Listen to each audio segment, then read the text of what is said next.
Are you aware that the majority of the ethnic clashes in the city involves tribesmen from Tari-Pori?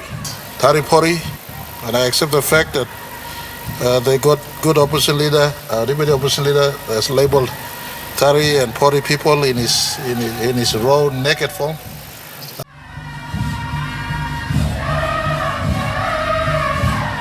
Douglas Tomuriesa addressed the nation with a sharp critique of Prime Minister James Marape, focusing on his failure to manage his constituents from Tari-Pori district, who have been central to the ethnic clashes plaguing Port Moresby. Tomuriesa expressed deep concern over the ongoing violence, which has led to significant damage, fear, and loss of life in the nation's capital. He emphasized that many of these issues stem from tribal conflicts involving people from Gila province, specifically Marape's own district of Tari-Pori. People from your own electorate, unfortunately. We acknowledge that my comments does not include many of our citizens from Gila province in particular. According to Tomuriesa, Marape has been in office for over a decade, representing Tari-Pori in parliament. He argued that despite this time in power, Marape has failed to provide the necessary leadership to control the violence coming from his district. Tomuriesa highlighted that as the MP for Tari-Pori, Marape has a duty to his people, a duty to prevent the tribal disputes from spilling over into urban centers like Port Moresby. Yet Marape has seemingly remained inactive while ethnic violence continues to disrupt the city. Tomuriesa questioned how Marape can be trusted to lead the entire nation as Prime Minister when he cannot manage the affairs of his own district. He expressed concern about the damage this is causing to Papua New Guinea's image and stability. Furthermore, Tomuriesa stressed that the people of Tari-Pori, like all Papua New Guineans, deserve better. He criticized Marape for not doing enough to create jobs, improve education, and offer alternative opportunities to prevent his constituents from resorting to violence. Tomuriesa called for accountability, urging Marape to take responsibility for the violence and instability.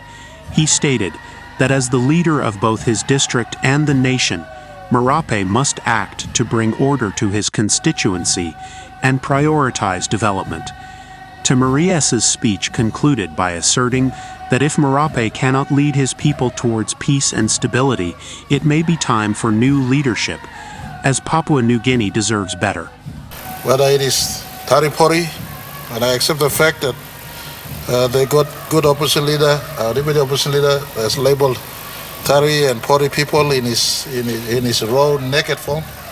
I take that labeling. But let me also say it is not all Tari-Pori people who are engaged in these sort of activities in the city or in the country. In response to the accusations leveled against him by opposition leader Douglas Tomuriesa, Prime Minister James Marape expressed humility and understanding, acknowledging the difficult realities faced by his people in Tari-Pori and Gila province. Marape emphasized that as the leader of both his district and the nation, he is acutely aware of the challenges that have given rise to the violence involving his constituents. Marape began by expressing his deep concern over the ethnic clashes in Port Moresby, acknowledging the pain and fear caused by the violence. He reaffirmed his commitment to ensuring that these issues are addressed at both a local and national level. He assured the public that his government is working on concrete strategies to resolve the underlying causes of tribal conflict, not just in Gila, but throughout Papua New Guinea. He admitted that his district, like many others in the highlands, faces significant challenges, including a long history of tribal disputes, poverty, and lack of development. Marape stated that these issues cannot be solved overnight, but require sustained effort, cooperation, and dialogue. He emphasized that during his time as the MP for Tari-Pori and as Prime Minister, he has been working tirelessly to bring development to the region, focusing on infrastructure, education, and economic opportunities to provide alternatives for the youth and reduce their involvement in violent conflicts. In a humble tone, Marape acknowledged the criticism from Tomuriesa, stating that he understands the frustrations of the people and the opposition's concerns. However, he also pointed out that governance is a shared responsibility. He called on all leaders, both in government and opposition, to work together to address the systemic issues of inequality and lack of opportunity that fuel these conflicts. Marape emphasized that casting blame alone will not solve the problem. Instead, there must be a united effort to build a peaceful and prosperous Papua New Guinea,